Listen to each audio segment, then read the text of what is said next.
Welcome to Module 5.7, Convergent Parallel Design.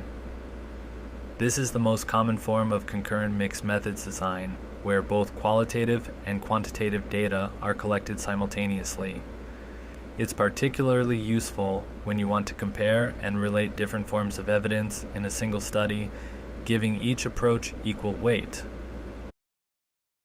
In the convergent parallel design, researchers collect quantitative and qualitative data concurrently, QUAN+QUAL.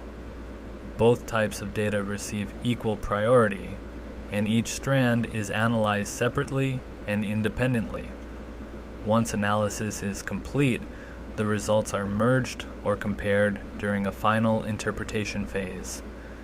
This design is especially valuable when your goal is to triangulate findings, looking for points of agreement, contradiction, or complementarity between numerical trends and participant experiences. The process begins with simultaneous data collection using both quantitative and qualitative methods. For example, you might distribute a survey while conducting interviews. Each dataset is then analyzed independently, following the norms of its respective method. Afterward, the results are compared to assess convergence, divergence, or complementarity. The aim is to see how the different findings relate to one another and to draw a joint interpretation that integrates both perspectives for a richer understanding of the research question. This design is commonly used for triangulating data, helping researchers check the consistency of findings across methods.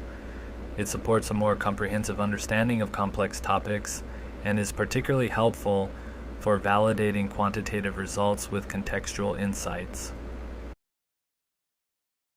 In public health, for instance, a survey on health behaviors might be combined with interviews to explore motivations behind those behaviors.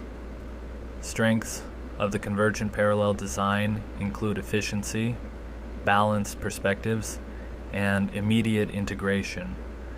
However, challenges include the need for careful alignment of questions across methods and potential difficulty reconciling conflicting results.